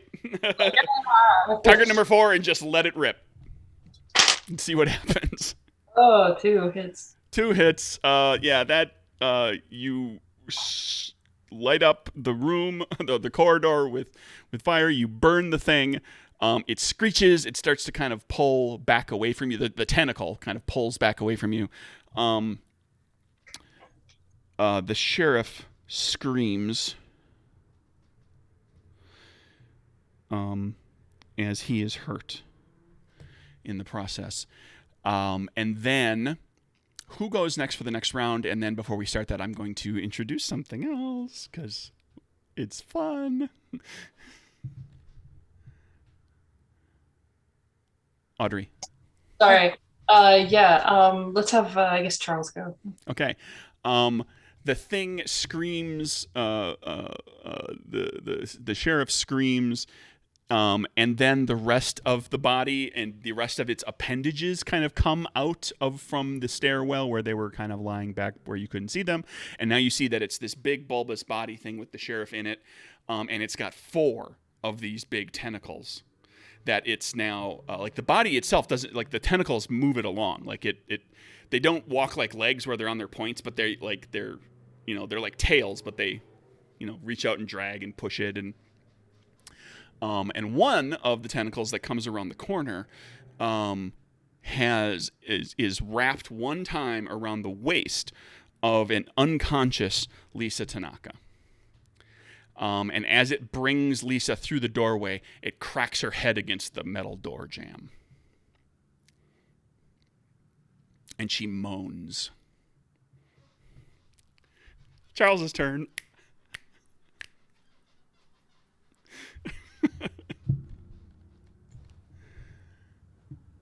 I love your little evil DM dance. Yeah, well, Okay. I had to wait a little while to figure out how I was going to get Lisa back into it because you didn't go back to where Lisa disappeared. So I was like, well, let's see. I had to concoct something. So I let it be a Charles second. was trying to it was be a good leader and secondary, responsible. Understood. Secondary reveal. First the sheriff, now Lisa. And she moans when she gets bumped against the door jamb. Okay. So she seems like she's still alive, at least for the moment. I'm not even going to answer that question. You love her. Yeah. Does it matter, Charles? She's making noise. So, she's, at the very least, she's breathing and, moaning. She's making noise. Oh, I mean, right now, Charles is in noise. go mode. Like, Okay. there's only one. He yells at everyone else to get back, start moving towards the exit out. Suppressing fire. Suppressing fire. That is in fact what he is doing. He's going to try to shoot this thing again. Okay.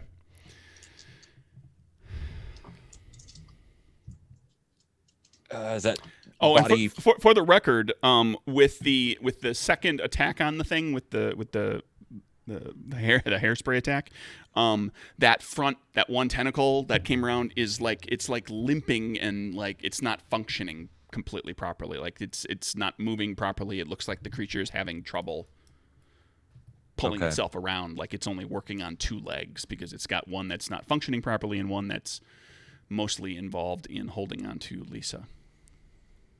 Okay. I would probably tell Audrey then, if you can burn the tentacle holding Lisa, do so. And then he's gonna. What's my difficulty? Target number 5. Nope. I miss. Mark skill. Who's next?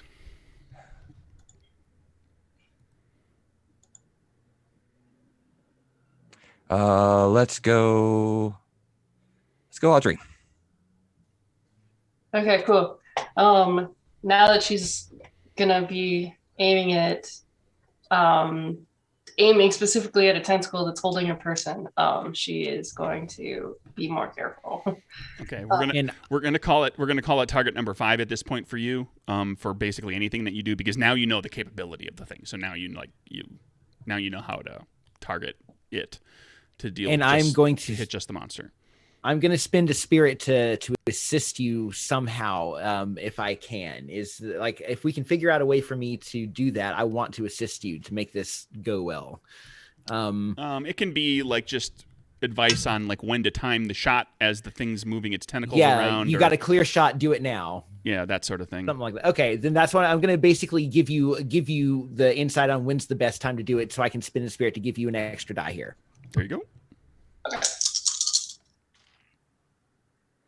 1 hit. You hit the thing. It screeches, but it holds on to Lisa, and it starts to scurry.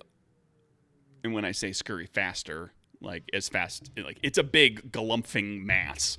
So it's not moving terribly fast, but it's like it's moving with urgency at this point.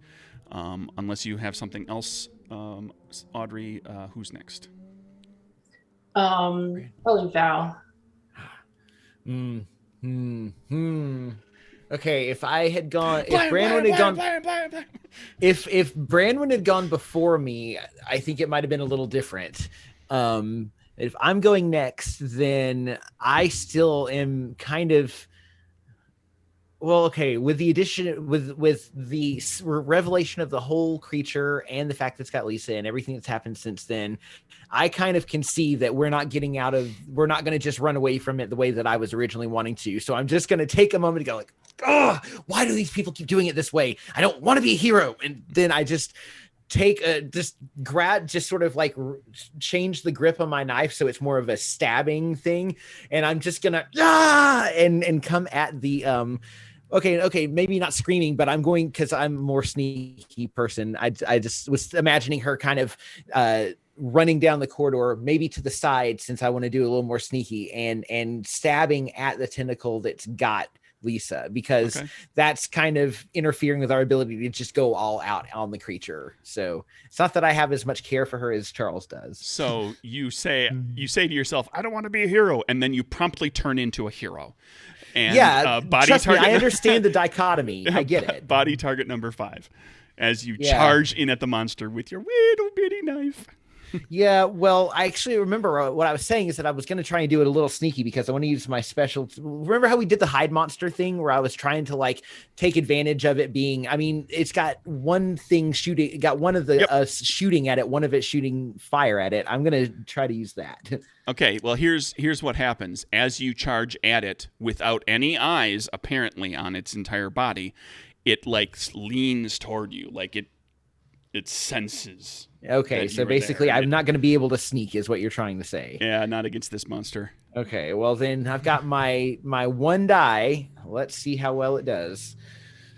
Can I spend it? I'll spend a spirit so you gain another die. Oh, that would be lovely. And you give him, how does that manifest?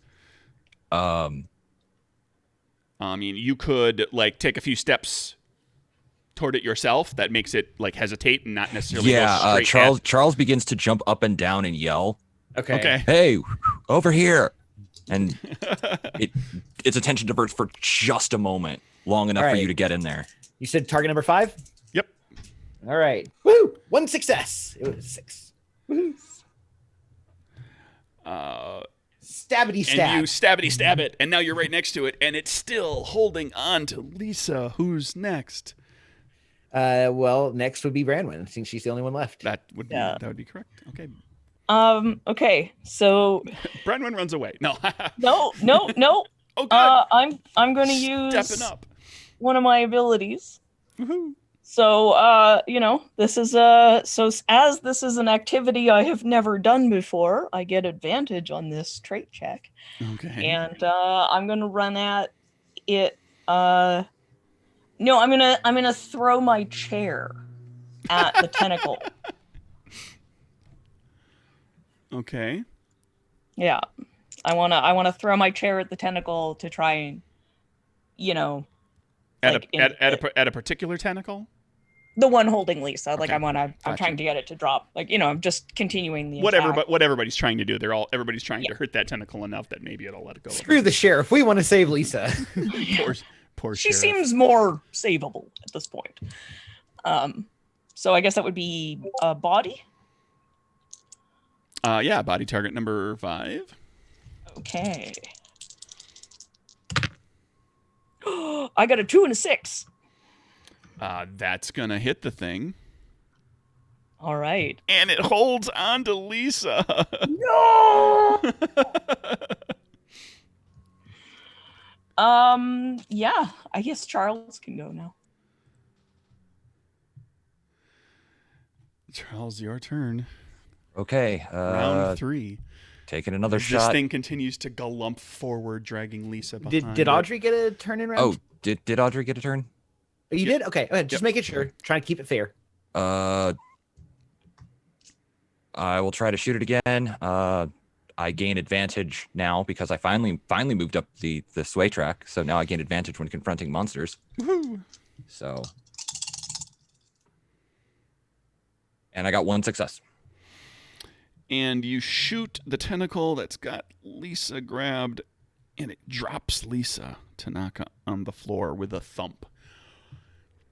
And now that tentacle is equally sort of debilitated, and it's not moving its massive bulk around very well. It has 4 legs, effectively. It is down to 2. It seems like it can still move itself forward, but it's slowed down. Now, the problem is that it was dragging her kind of behind it. So she is on the other side of the creature from all of you.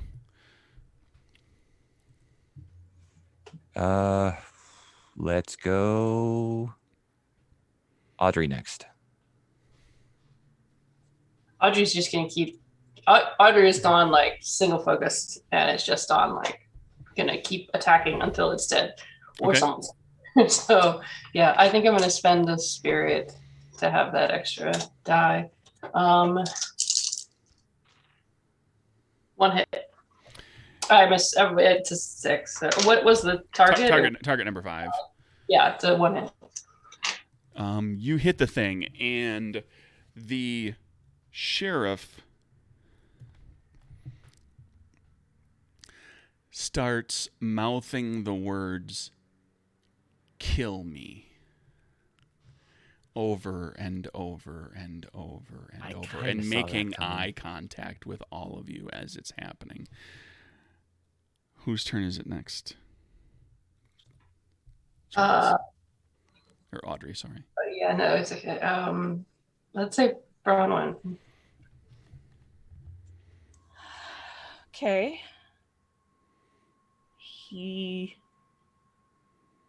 What's in this room? You're in a corridor.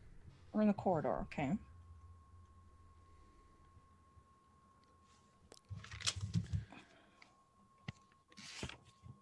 There are bulletin boards plastered to the wall that you probably couldn't remove. Like if you've got like a bright idea about something that got left behind or whatever, keep in mind you can say, well, like, oh, I'll spend a spirit, and so, somebody left something out here and nobody picked it up, and it's just sitting there. Yeah, I'm just kind of looking at my powers and stuff, trying to see what I can do.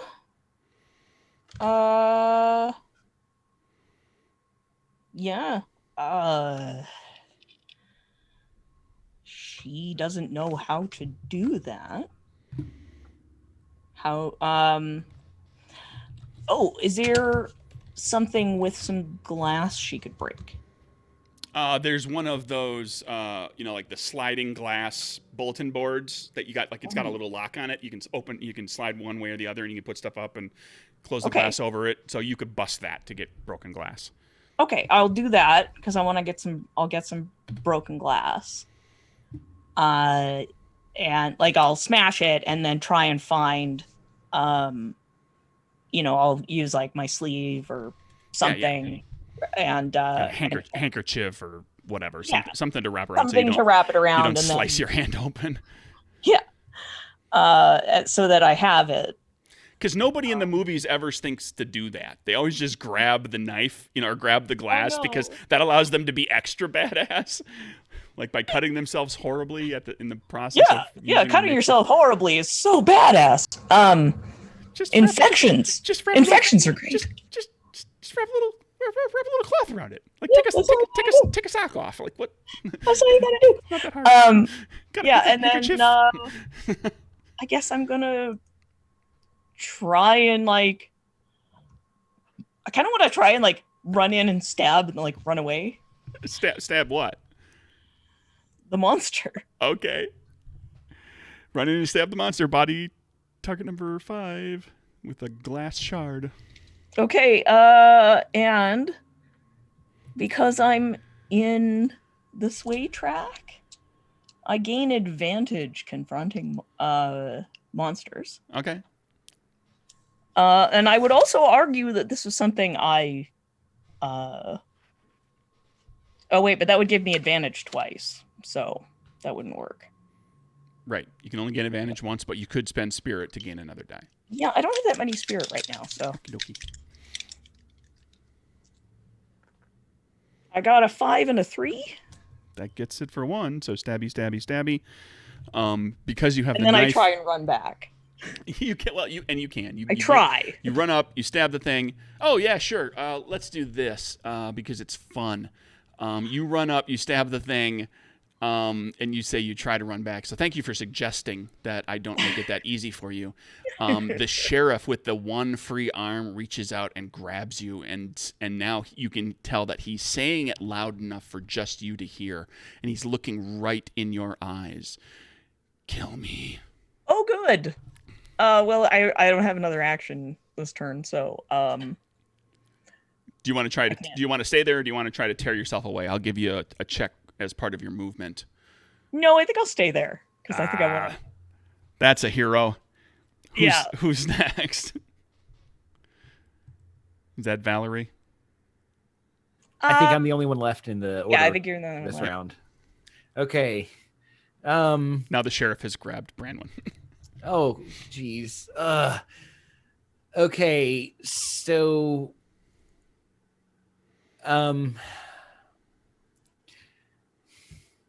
all right, I'm gonna. God, this doesn't feel. I'm the only one who seems like I've written the sheriff off, and he's even asking for it now, and now he's grabbed Branwen. So my first instinct is to basically grab Branwen by the shoulder and help sort of pull her away from the sheriff's arm, and honestly. God, this makes me sound like it's gonna pull the sheriff's own. It wasn't the sheriff's because that's what Charles has got. But I'll take Charles's gun that I got out, and basically, since I'm close, right there at this creature, see if I can put the sheriff out of his misery. Okay. Not a fan of doing this, but seems like it's what we're gonna have to do. So, can I pull Branwen away from him with that, or do I need to make a check for that specifically? I'll do this for you because the creature's not moving terribly fast. The sheriff's not, the creature when you're attacking it, it's fighting back. It's trying not to be hurt, and stuff like that. The sheriff is just in this big bulbous body that doesn't really move a lot, and so you can just shoot the sheriff, and kill him. As long as it's not the deputy. The deputy's not here. Yeah. It's incidental to what you're trying to do, what you're really trying to do, which is get Branwen out of there. So you go up there to try to wrench Branwen out of there, and while you're, while you're there in the moment, you just pop up and shoot the sheriff in the head.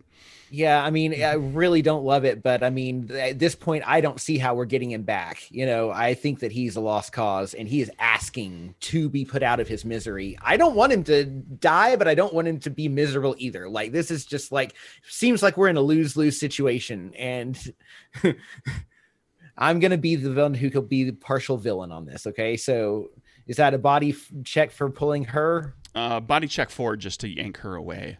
Okay, I've only got 1 die on this, so I sure hope this works. Does this count under the specialty of escaping? I don't think it does, but not for you. Okay. All right. Here we go. Oh, well, still got my 1 success. So 1 die, 1 success. Branwen is free. You shoot the sheriff in the process.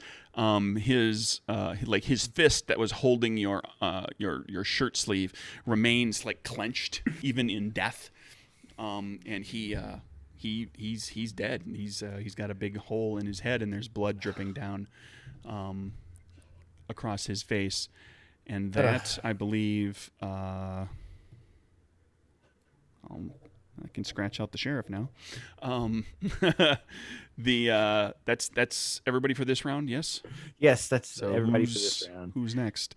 You still don't have Lisa. Yeah, Lisa's still on the other side. She's on the floor on the other side. Right. So let me just make sure I understand correctly before I decide who's going next. Is the creature essentially moving still generally towards us, theoretically away from Lisa if she is not moved, or is it more moving in her direction away from us? It's not moving a lot because people have been running up on, like you haven't been fleeing it, so it hasn't been chasing you. So it's just, she's like, you're here, the creature's there, Lisa's right on the other side of it. Okay. Then I'm actually going to pop this back over to Branwen because I just got her out. And so as I'm yanking her and shooting the sheriff, I'm just like, go help Charles get Lisa. And Branwen, over to you. Okay. So, I guess I left my little shank in the monster. So I will just go around behind, or, try and find her. Okay. I mean, yeah, you can grab her and I'll try and kind of like pull her out of the room. Right. You can grab, just grab her by like the shirt collar, or the jacket collar, and you don't necessarily have to like pick her up off the ground. You can just drag her across the floor. I mean, you're on a linoleum, a vinyl, smooth kind of vinyl floor. And you pull her around to the other side of the monster so that you're all now on the side, on the same side of the monster, easily enough. You could take an action the creature didn't really try to stop it to do that. It's mostly trying to fight for its life right now. Okay. Then I guess I will I'll try and get her all the way outside of the room. Okay. You take her, you drag her out underneath the gate completely and get out kind of into the main corridor and around the corner so that you and she aren't in direct line of sight with the thing anymore. Yeah.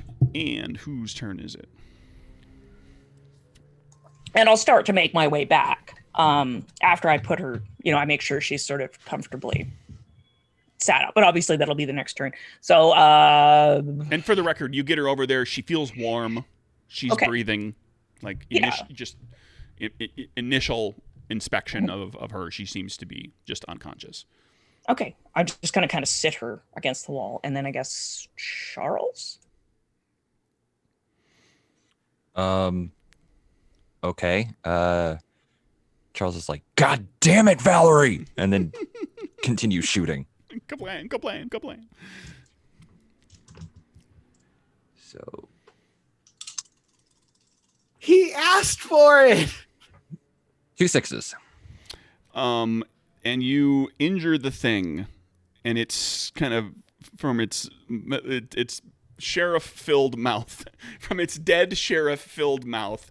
It kind of screeches, and it starts to withdraw from you, doing the best it can with its weakened tentacles, really only one of them that's kind of functioning well at all.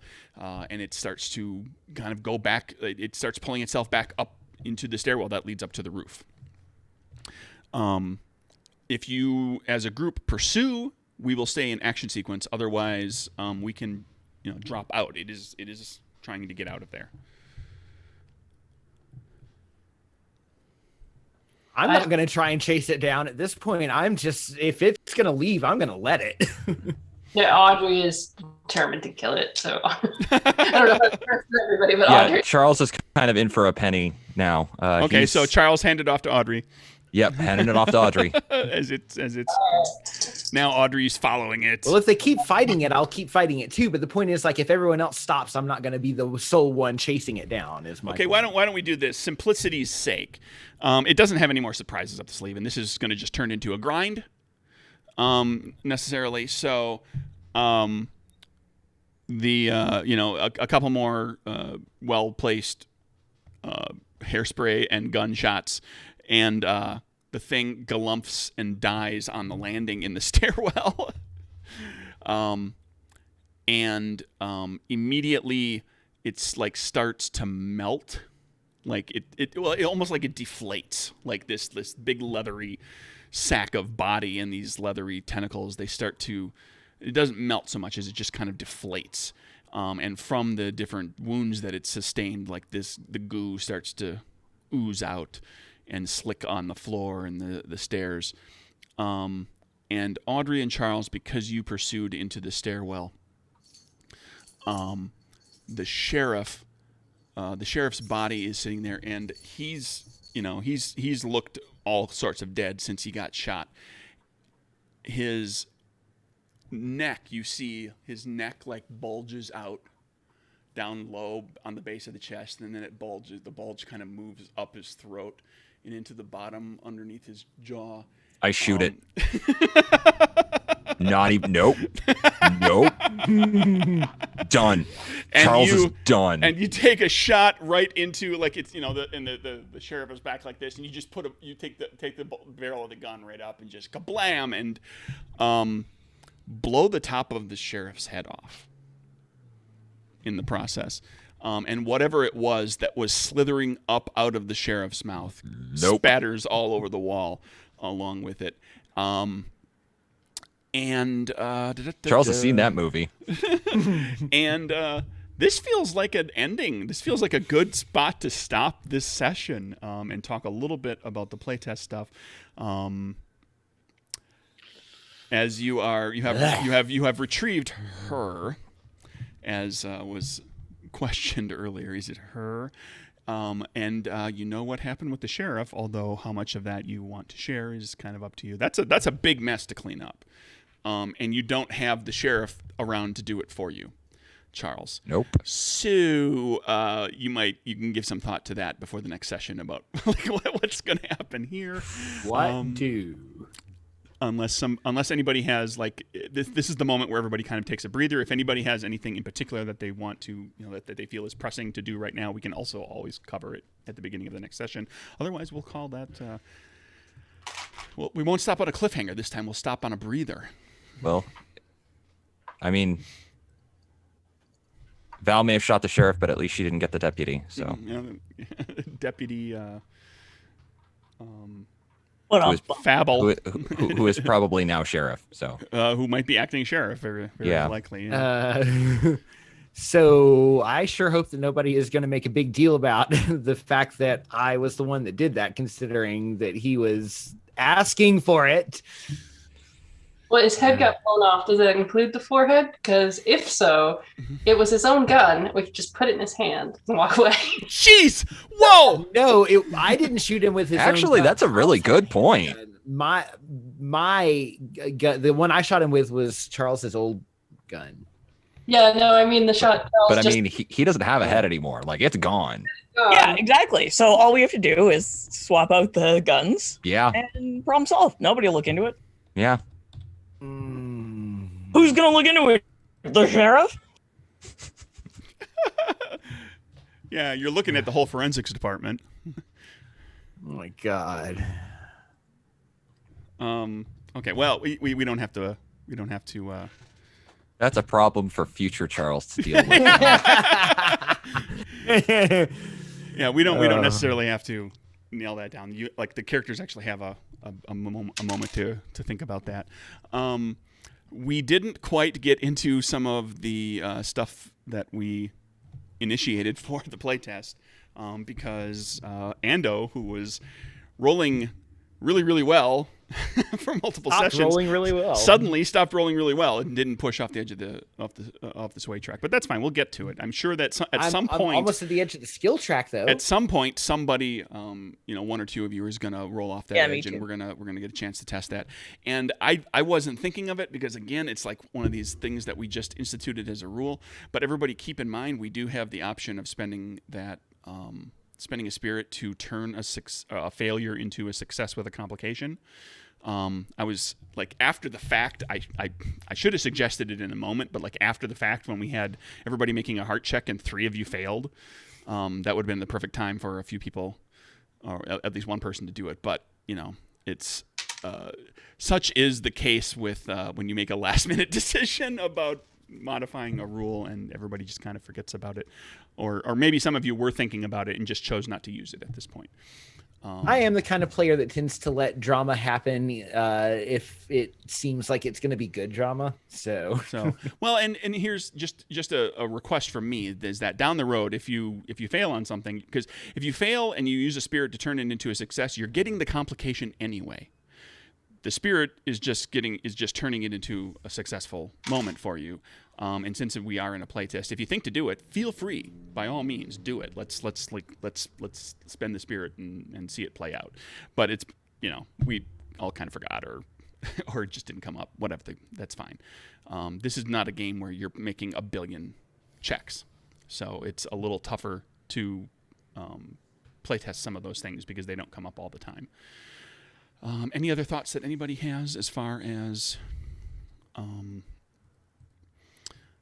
this session and anything that came up with like the investigation stuff and running checks for that, where we had some questions that you could ask? We only did a little bit of that. Maybe just more availability of like weapons or like ideas for ways of harming creatures, because I don't really have none of us are really kind of set up for that. And I do have that one awesome power, but I have to be in the chaos end of the track for that. So I think we're, getting creative with weapons is fun. Yeah, and I love it when people come up with is there glass around? Yeah, absolutely, there's glass around. Nobody chose to go to the kitchen. You could have armed up to the teeth in the kitchen. Yeah, I was thinking about that too. And I didn't think about it at the moment because you guys decided to go, I had the school in my head and you decided to go in the complete opposite direction of where I know the kitchen is. There would have been weapons in the science lab too for dissection. There would have been stuff in the science lab. You could have gone to the locker rooms for sports equipment. But and that's fine. Both versions of the story are interesting. The ones where people are makeshifting weapons in the moment, and the ones where they all go and put on football pads and helmets before they go to fight the monster. I mean, those are both interesting in their own way. They are, and the reason that I like that we went the route that we did is that you've directly called out that you like channeling the Stephen King flavor of horror in Nowhereville, and in Stephen King horror, people do tend to end up just everyday people with whatever improvised weaponry they can put their hands on in the moment, usually outmaneuvered and overwhelmed by the monsters. To me, it felt very Stephen King-ish. So as far as I'm concerned, this was perfectly in tune with the flavor you wanted to get across. So I was ready for it. I wasn't expecting to actually find guns or anything significant. And it's one of the reasons it works that I went looking at this, using this system again too, because this system doesn't get into different weapons with different damages and all that sort of thing. Because as soon as you include a list of weapons in there, then everybody's looking for the best weapon. But if you're just making checks in order to deal damage, then it frees people up to kind of just whatever. I fight the thing with my fists. You can you can be badass with your fists, and I throw a chair at it. I get a hairspray and a lighter.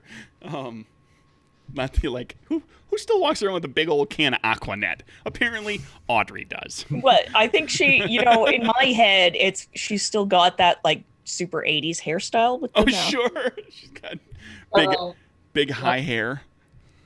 I love that. I've seen the movie like Working Girl too many times, and it's just like, Sure.